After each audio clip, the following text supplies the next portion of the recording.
salut, Marie, comblée de grâce, le Seigneur est avec vous. Vous êtes bénie entre toutes les femmes, et Jésus, votre enfant, est béni. Olá, seja muito bem-vindo a mais um ensino do nosso conteúdo sobre moral familiar, moral matrimonial. Espero que nos colóquios que já foram dados até agora, a exposição esteja sendo clara, compreensível. É muito importante a gente não se preocupar com uma linguagem técnica, mas uma linguagem que não minimize o conteúdo e a profundidade do tema, mas ao mesmo tempo torne-se compreensível, até porque a nossa intenção também, acredito, como escola, é fornecer-lhes esse conhecimento, mas certamente você também que atua nas pastorais, né, no acompanhamento, como catequista e tudo, você tenha condições também de, seja pela exigência própria do ensino e da catequese, seja quando for abordado por alguém, você tenha condições de fornecer uma explicação, uma resposta que seja adequada, no sentido de fiel ao que ensina a nossa igreja, né? Por mais que seja difícil, às vezes, de entender e de ser acolhido por quem vive uma realidade específica, mas eu pelo menos deixar claro o ensinamento da igreja, que é aquele equilíbrio que eu sempre fiz questão de mencionar entre salvaguardar, né, preservar o que é o ensino fiel, aquilo que é como ensina a igreja acerca das diversas matérias, por exemplo, no tocante ao matrimônio e à família, e expor isso com o máximo de clareza e de objetividade, sem, no entanto, ferir a pessoa que está vivendo uma determinada realidade, desanimá-la e muito menos acusá-la por isso, né? Dá a impressão de que ela estaria fora da vida da igreja por conta de tal realidade. Então, espero que até agora tudo que já foi exposto contribua para esse movimento, tá bom? Só situando rapidamente, no ensino anterior nós falamos sobre a dimensão da castidade conjugal, né? Trouxe elementos relacionados também ao momento em que, quando o casal se une e vivem a vida sexual ativa, isso segue também determinados critérios éticos, não é porque casou que agora tudo pode dentro do matrimônio, né? E já falamos também em ensino também anterior sobre a dimensão da paternidade responsável. O que esse termo significa dentro do ensinamento oficial da igreja, aquilo que nós chamamos de magistério oficial da igreja, tá bom? Nós vamos dar continuidade um pouco agora sobre essa dimensão da família e do casamento, mas antes lhe convido a rezar mais uma vez. Em nome do Pai, do Filho e do Espírito Santo. Visitai, Senhor, os nossos corações, infundi em nós mais uma vez a tua graça, a tua sabedoria, teu discernimento. Nos assista, Senhor, também com o dom do entendimento. Concede-nos esse dom para que possamos compreender de maneira fiel, coerente, verdadeira, aquilo que nos é ensinado pela nossa igreja, pela nossa doutrina. Nos dê o dom do entendimento. Que pela ação do Teu Espírito Santo, Senhor, toda ignorância, toda dificuldade de compreensão, tudo isso seja superado pela assistência desse dom que nós pedimos nessa hora. Pedimos tudo isso invocando também o Espírito Santo. Vinde, Espírito Santo, enchei os corações dos vossos fiéis e acendei neles o fogo do vosso amor. Enviai, Senhor, o vosso Espírito e tudo será criado e renovareis a face da terra. Oremos. Ó Deus, que instruístes os corações dos vossos fiéis com a luz do Espírito Santo, fazei que apreciemos retamente todas as coisas segundo o mesmo Espírito e gozemos sempre de sua consolação por Cristo nosso Senhor. Nossa Senhora, sede da sabedoria, rogai por nós. Em nome do Pai, do Filho e do Espírito Santo. Amém. Em ensinos anteriores, nós falamos sobre a finalidade para a igreja do ato sexual dentro do matrimônio. Acho que você está lembrado certamente da terminologia unitivo-procriativo, né? Unir os esposos e procriar, gerar vida, ser fecundo. Falei sobre aquela dimensão sobre aquela questão histórica de que só recentemente, em meados do século XX, é que a igreja foi entendendo e reconhecendo de fato que a dimensão unitiva não estaria abaixo da procriativa, como se fosse, como eu citei, né, a procriativa como um fim primário e a unitiva como um fim secundário.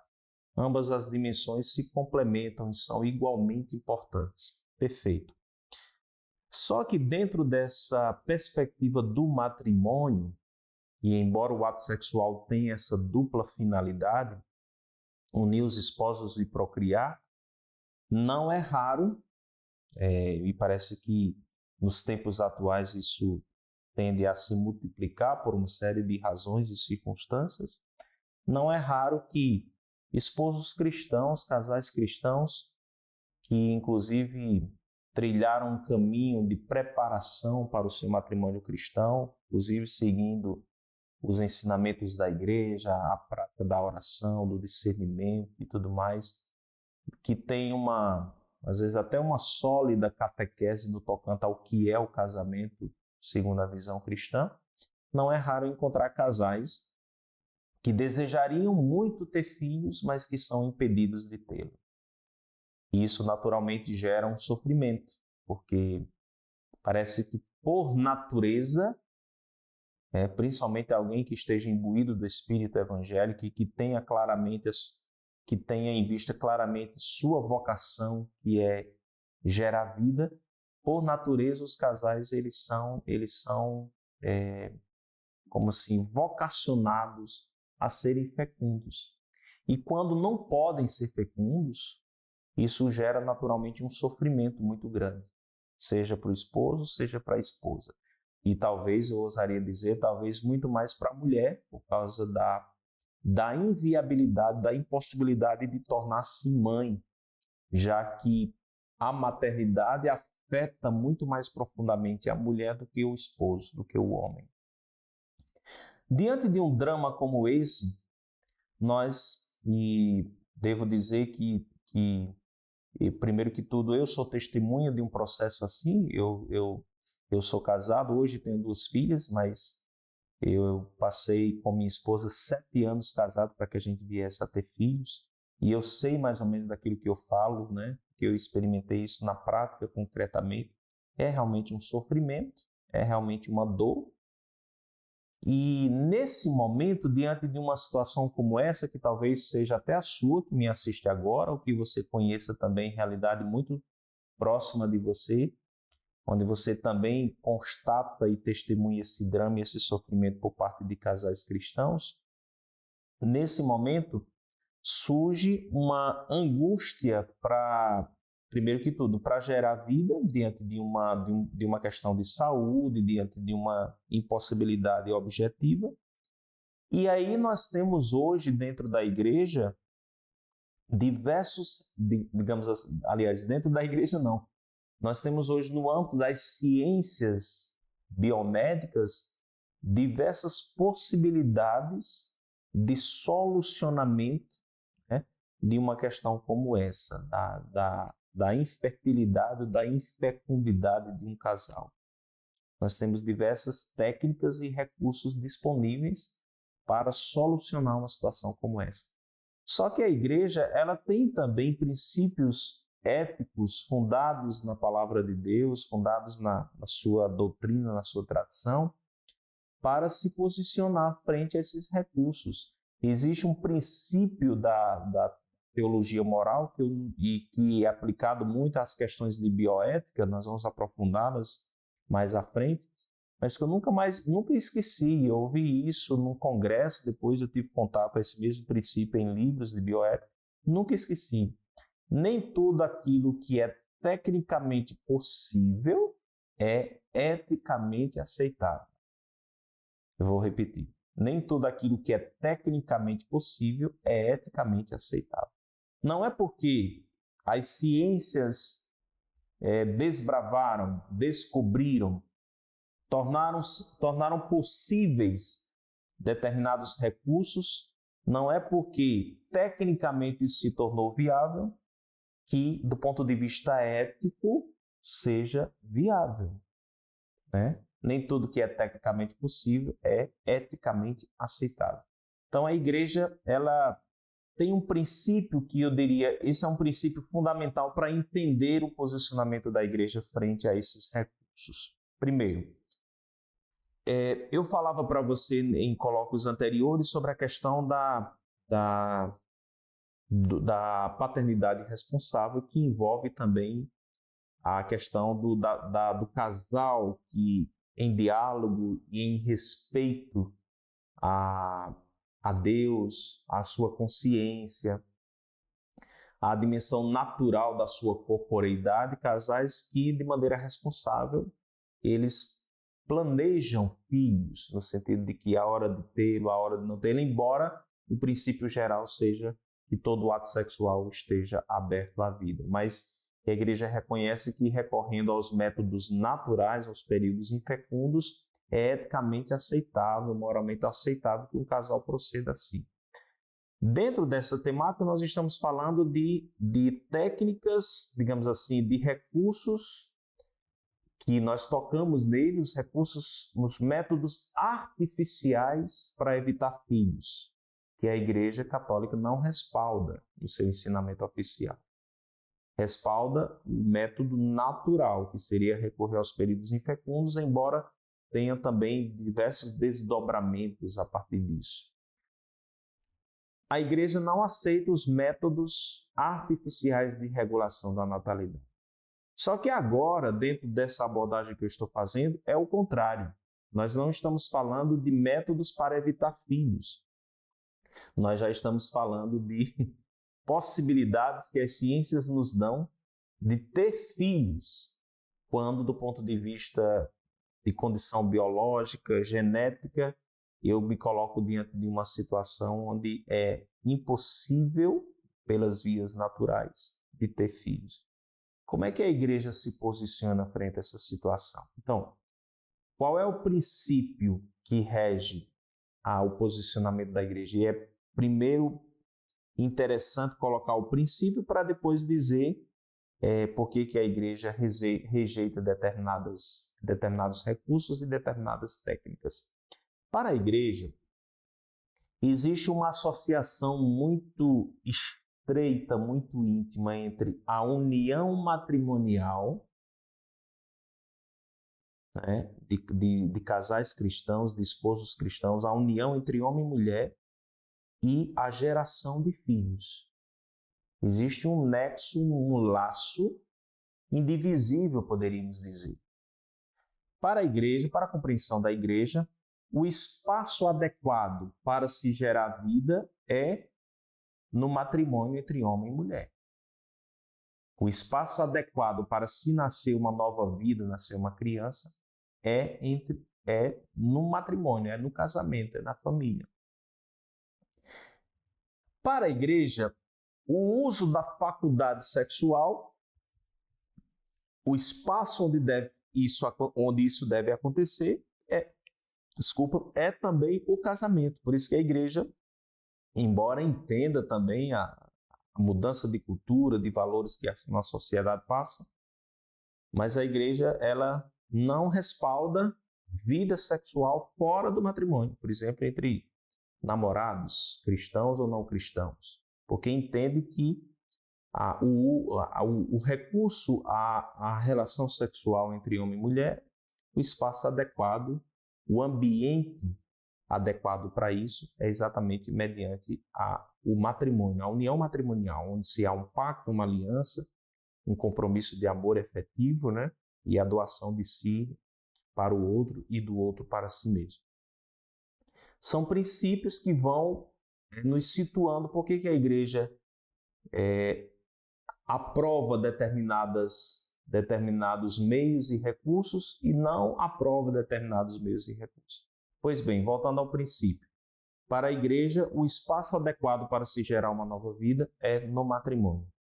E a igreja pensa não somente na dignidade do matrimônio, do casamento, da união matrimonial entre homem e mulher, mas no tocante à geração da vida, obviamente, a igreja pensa também na dignidade da criança. Então, e pensa na dignidade da criança desde a sua fase embrionária, quando acontece já a fecundação de uma nova vida e, portanto, ainda é um embrião, aquela criança ainda é um embrião que depois vai se tornar feto, né? Mas desde a sua fase embrionária, a igreja entende que ali o embrião possui uma dignidade de pessoa. Isso é muito claro nos textos do magistério da igreja, em muitos deles. Inclusive tem um texto que eu lia, dava uma recordada hoje, relia, né, para trazer esse coloco para vocês, onde um documento onde diz que a igreja não ousa dizer se o embrião já é uma pessoa. Isso aqui entraria no terreno filosófico. E a igreja não quer, digamos assim, entrar nesse terreno, mas a igreja ensina que o embrião deve ser tratado já como pessoa. Isso aqui já entraria no campo da biogenética, da biomedicina, da bioética e assim por diante.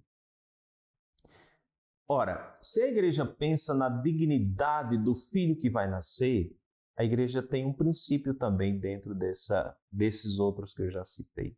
O princípio de que, para a igreja, faz parte da dignidade de uma nova vida, de uma criança, que essa criança nasça dentro da família, dentro de um matrimônio, e que essa geração seja resultado da união, do encontro sexual entre o marido e a esposa.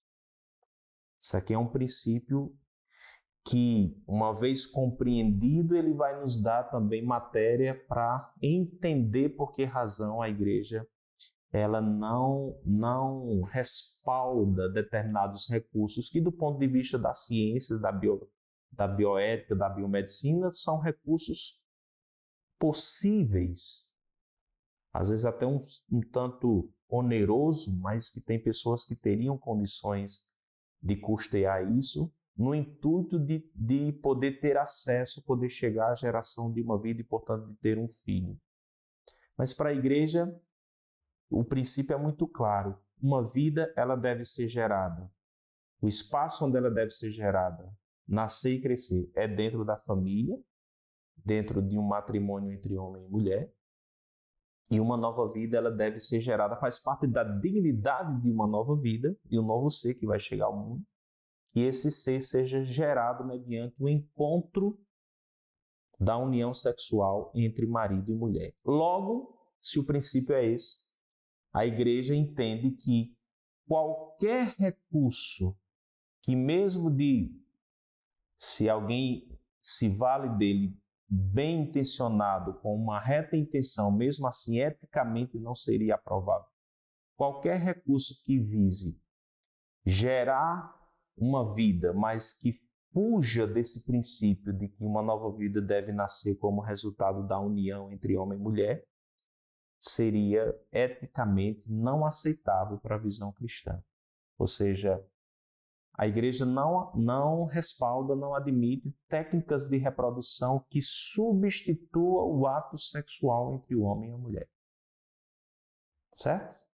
Então, qualquer tipo de técnica, nós poderíamos citar desde umas mais antigas até umas novas, até umas recentes, mas, por exemplo,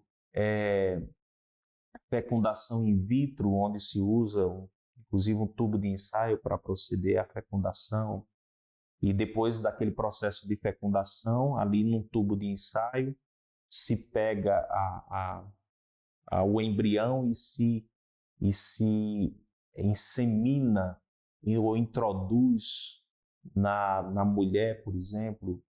Existe a reprodução ou a fecundação homóloga e heteróloga. Homóloga, que seria homo, o mesmo, que seria mediante, por exemplo, o gameta seja do esposo, seja da esposa, portanto, estaria dentro do próprio ciclo matrimonial. Então, seria entre eles dois, ou heteróloga, hétero, diferente, que seria quando se recorre a um terceiro, a um doador, por exemplo, de um esperma, ou de alguém que doa um óvulo para que aconteça a fecundação e depois essa criança seja dada ao casal. Nenhuma dessas técnicas, segundo esse princípio da igreja, elas são aceitáveis eticamente, porque são técnicas que, em todos os casos, substituiriam o ato sexual e, em alguns casos, como esse, por exemplo, da fecundação in vitro, né, seria a criança tratada mais como um material genético, fruto de laboratório.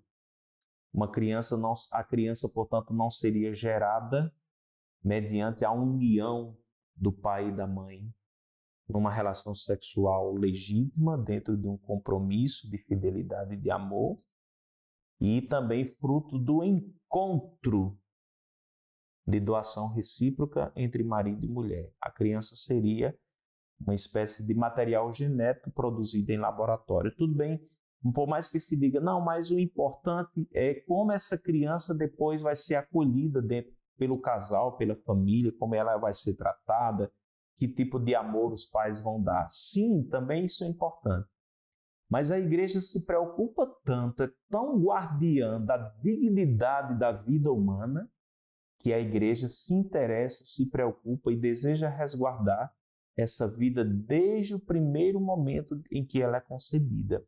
A forma como a vida humana é concebida, a forma como ela é tratada desde a sua fase embrionária, a igreja tem preocupações e é guardiã da dignidade desta vida já nesta fase. Depois nós vamos refletir sobre a realidade do aborto. Isso aqui também é um princípio que já ilumina a realidade do aborto. Para a igreja, a vida não é somente a vida nascida. A vida, já a partir do momento de sua concepção, já possui um estatuto, digamos assim, de direitos. E nessa fase, basicamente de direitos e quase nenhum dever no sentido de liberdade, porque ainda não é uma vida ainda não nascida, que não tem consciência, que não chegou à sua plena consciência. Isso vai acontecer depois, mas precisa ser resguardado. Eu sei que tudo isso porque eu conheço, inclusive, e já acompanhei situações de casais cristãos que desejavam muito ter filhos e que, diante de uma impossibilidade de gerar filhos mediante as vias normais do ato sexual entre eles, entre os esposos, muitas vezes anseiaram por recorrer a essas técnicas, a esses recursos. Muitas vezes pessoas que disseram, né, eu tinha realmente condições de custear isso, mas por serem cristãs, por serem católicas e compreendendo o ensinamento oficial da igreja, digamos assim, voltaram atrás nessa pretensão, nessa intenção em respeito e coerência à sua fé. Isso naturalmente gera sofrimentos, né? Isso naturalmente gera sofrimentos. Embora muitos desses casais também estivessem bem intencionados no sentido de que não importa o método pelo qual eu vou ser pai ou mãe. O que importa para eles, né, muitas vezes, o que importa é o cuidado que eu vou dar a essa criança, o amor que nós vamos dar, o ambiente familiar saudável, equilibrado, humano e cristamente falando para essa criança. Até que eles entendam que também a maneira como se gera a vida também é algo que importa e que interessa a igreja. Vavá, então, se um casal cristão se depara com o drama da infertilidade, da infecundidade, que caminhos a igreja concretamente aponta para essas pessoas, já que essas técnicas de reproduções artificiais elas não são legitimadas pela igreja, né? E a resposta existem alguns caminhos que a igreja aponta para casais que vivem nessa condição. Primeiro é fazê-los entender que um filho, ele é um dom de Deus. e um dom que Deus, obviamente, confere a quem Ele quer. Nós não podemos entender a paternidade ou a maternidade como um direito que eu tenho a qualquer custo e por quaisquer vias que sejam. Eu preciso entender a paternidade ou a maternidade como um dom e que, por uma série de razões que só a Deus compete conhecer, muitos casais, por mais que desejem ter filhos, lidam com esse limite, né, de não conseguirem procriar eficazmente. Então, primeiro que tudo, entender que eu não posso ter direito a um filho como se fosse uma propriedade, um bem imóvel, um bem material. Um filho é um dom, é uma vida que Deus concede e confia a quem Ele quer. Então, respeitar também minimamente esse desígnio de Deus que às vezes eu não compreendo, que me faz sofrer, que me deixa com interrogações, mas acolher de maneira humilde esse princípio, né? De dizer, quantas vezes, eu disse agora há pouco, né? Eu me casei e passei 7 anos, eu e minha esposa, para a gente poder gerar uma vida por uma série de possibilidades, né, fisiológicas, hormonais, para engravidar tanto dela como minha. Mas muitas vezes durante esses 7 anos, quando eu me colocava em oração, muitas vezes eu disse a Deus diretamente: se não for minha vocação ser pai, eu aceito a tua vontade. Se eu não tiver condições de desempenhar a minha missão de pai e minha esposa de mãe adequadamente e em fidelidade à tua vontade e aos teus desígnios, eu aceito. Nós iremos dar continuidade ao nosso matrimônio mesmo sem filhos, debaixo de uma certa dor, né? Mas nós vamos acolher esse desígnio. Chegou um momento em que a fecundação aconteceu, a geração de uma nova vida aconteceu. Mas entendendo que o filho é um dom, nunca é um direito. Depois, não se sentir por conta disso menor do que um casal que tem filhos. Lembra as duas dimensões que eu citei de igual dignidade, unitiva e procriativa. A igreja recomenda que os casais que não podem gerar filhos permaneçam unidos e não deixem de entender, por exemplo, a sua relação conjugal, a sua relação sexual dentro do matrimônio como algo importante. Porque a dimensão unitiva, embora a procriativa seja impedida por razões que estão para além da escolha dos cônjuges, a dimensão unitiva permanece válida. E o casal cristão eles devem permanecer fiéis um ao outro e mantendo também sua vida sexual normal como casal e entendendo que não é porque eles estão impossibilitados de gerar uma nova vida que o ato sexual também perdeu sua importância dentro do casamento. Permanece unindo os esposos, permanece como um movimento de doação recíproca entre eles. Terceiro, a igreja recomenda para muitos pais, muitos casais cristãos, embora isso talvez também não seja algo em determinadas realidades para mim tão simples, que é a dimensão da adoção. Por que eu digo não é algo tão simples? Porque isso envolve também diversos elementos, isso envolve a cumplicidade do casal, isso envolve o estado também emocional, às vezes do casal e sobretudo da mulher, perante essa possibilidade de adoção de um filho que não é deles geneticamente falando, mas passará a ser por meio da adoção. Embora seja, eu devo reconhecer isso, né, com muita humildade, mas com muita honestidade, embora a adoção seja realmente algo indicado e aconselhado pela Igreja, pela doutrina católica, mas também, eu digo isso a partir de experiências, às vezes envolve elementos também que é preciso também considerar, no sentido de que nem sempre um casal cristão que escolhe não adotar faz isso por uma questão de egoísmo ou por uma maneira de dizer, não, já que Deus não me deu a graça de conceber um filho, né, como fruto das nossas entranhas, digamos assim, filho biológico, então também eu não quero uma maneira de compensação recorrer à adoção. Mas a igreja recomenda, e é fato que existem centenas e milhares de crianças em abrigos, em orfanatos, em casas de acolhida esperando a adoção. E os casais cristãos, eles podem dar esse testemunho. E eu conheço também pessoas que trilharam essa via, não como uma maneira de compensação, mas como uma maneira também de, já que estavam impossibilitados de gerar, né, de procriar, escolheram essa via tanto por dar ouvidos à recomendação da igreja, como uma maneira de encontrar também nesse movimento um ato efetivo de doar-se e de caridade para com uma criança, por exemplo, abandonada pelos pais, seus pais legítimos, seus pais biológicos. Então, o caminho da adoção também é um caminho que a igreja recomenda frente a isso. Quarta coisa que a igreja diz também para esses casais. Primeiro, a igreja tem clara consciência do sofrimento que isso traz para esses casais. Se você vive uma realidade como essa, né, sinta-se profundamente compreendido e acolhido na sua maternidade pela igreja, né? A igreja que é mãe e que também se compadece da realidade do sofrimento dos seus filhos. A sua dor não é indiferente para a igreja, nem para a doutrina, pelo fato de que a doutrina defende este e aquele princípio. Não é indiferente a sua dor. Mas outra coisa que a igreja recomenda, se por acaso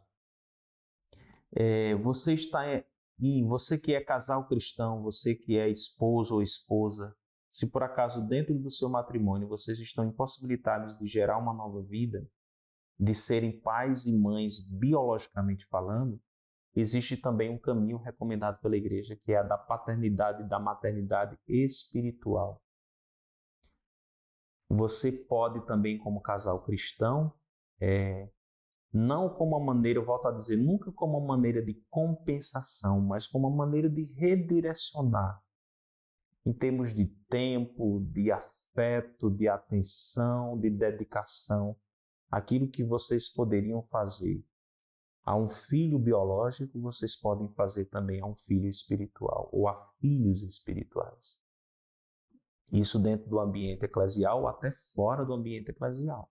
Por exemplo, se você é professor, só um título de um exemplo espaço, se você é professor e acompanha, por exemplo, jovens, adolescentes ou crianças, de certa maneira você pode viver também uma paternidade ou maternidade espiritual com essas pessoas, às vezes até órfãs, né, afetivamente falando, e dessa maneira também você, embora impossibilitado de ser fecundo biologicamente falando, você pode ser fecundo e fecunda, seja sozinho como cônjuge, seja como casal, vocês podem ser fecundos espiritualmente falando, adotando no coração uma vida ou várias vidas, né? Ajudando as pessoas a se encontrarem como homem e como mulher, trazendo e dando Jesus, sobretudo pelo testemunho de vida de vocês, oferecendo também um espaço de acolhimento, de segurança para quem muitas vezes chega na sua vida ferido e traumatizado por experiências familiares da sua história. E essas pessoas, jovens, adolescentes, crianças ou até adultos, podem encontrar também em você no seu casamento, no seu cônjuge, uma fecunda paternidade e maternidade espiritual. Então você não está sozinho nesse caminho. E eu diria, dentro de um conflito como esse, né, sigo ou não sigo o que diz a igreja? Como um católico, como alguém que deseja amadurecer na sua fé, eu diria, é sábio que mesmo debaixo de uma dor, mesmo debaixo de um grande sonho de ser pai e ser mãe, é sábio, é prudente, eu diria, você não vai, por mais que isso lhe custe, você não vai se arrepender de uma decisão como essa. Eu diria, é sábio ouvir a igreja, é sábio ser fiel ao que a igreja ensina. Por mais que seja difícil acolher, por mais que isso traga sofrimento, mas é um gesto de sabedoria mesmo fazer esse movimento e dizer, eu entrego minha causa a Deus, eu entrego este sofrimento, louvado seja Deus, eu queria muito, mas que não seja feita a minha vontade nem o meu gosto, né? Mas eu consagro o meu matrimônio, o meu casamento e desejo ser fecundo por meio de uma paternidade e maternidade espiritual, quando houver oportunidade, adotando uma criança também, vivendo a minha paternidade e maternidade adotiva, mas, sobretudo, unindo tudo isso ao Cristo e dizendo: eu quero ser fiel ao que ensina a minha fé, a minha igreja. E por mais que tenham recursos disponíveis diante de mim, eu prefiro ser por Deus. E aqui entra um pouco daquele movimento que acontece muitas vezes na Bíblia, né? Recentemente na liturgia, nós nos deparamos com duas leituras onde acontece também um momento decisivo de escolha. Um é daquele do livro de Josué, né? Quando ele interpela o povo que ele liderava, dizendo: escolham a quem vocês querem servir, porque eu e a minha casa, nós serviremos ao Senhor. Depois nós temos, dentro da mesma liturgia, do mesmo domingo, a interpelação de Jesus, depois do discurso sobre o pão da vida, quando alguns o deixam de seguir, dizendo: isso é muito duro de ouvir. E ele diz: vocês também querem ir? Diz para os 12, né? Porque alguns dos discípulos, fora do grupo dos 12, já haviam desertado, né? E Pedro vem com aquela sabedoria: a quem nós iremos? Porque só tu tens palavras de vida eterna. Não é pelo fato de que as palavras de Jesus sejam vida eternas que significa dizer que muitas vezes elas não sejam incisivas e até duras de serem ouvidas e de serem praticadas. Mas compreendam sempre, elas são geradoras de vida eterna. Então, é sábio, é prudente que eu dê ouvidos à igreja, que eu seja fiel também ao seu ensinamento, não como uma canga, não como uma norma, não como um rigorismo, mas como um ato de liberdade e de amor a Deus. Eu amo tanto a Deus e eu desejo tanto ser fiel à minha fé, que se a igreja diz que é por aqui, eu aceito. E eu, com um coração pobre e humilde, eu me disponho a ser fiel, sem entender com isso que isso vai me eximir do sofrimento. Não necessariamente. Isso às vezes são decisões que são tomadas debaixo de um certo sofrimento, mas é sábio ir pelo ensinamento da igreja. Para terminar esse colóquio, eu gostaria de sugerir também, a título de aprofundamentos, porque o tempo é muito breve, também são muitas possibilidades. Eu gostaria de sugerir, como uma maneira de aprofundar essas dimensões que eu acabei de citar, 2 textos do magistério da igreja. O primeiro, todos da Congregação para a Doutrina da Fé, são textos disponíveis na internet, se você procurar. O primeiro é um texto chamado Donum Vitae, que é o dom da vida. Esse texto foi publicado em fevereiro de 1987, falando exatamente sobre essa questão do respeito da vida humana nascente e a dignidade da procriação, onde a igreja também faz menção nesse texto a essas técnicas de reprodução que já eram possíveis já na década de 80. Quando chegou agora agora que eu digo mais recente, né, em 2008, portanto já haviam se passado 20 anos da publicação da Donum Vitae, a mesma Congregação para a Doutrina da Fé publicou uma instrução chamada Dignitas Personae, a dignidade da pessoa, sobre algumas questões de bioética. E o texto diz diretamente, né? Ele diz que 20 anos depois da publicação da Donum Vitae, achou-se oportuno proceder à atualização desse documento, porque eram 20 anos já passados e novas técnicas de reprodução também já tinham surgido no ambiente biométrico.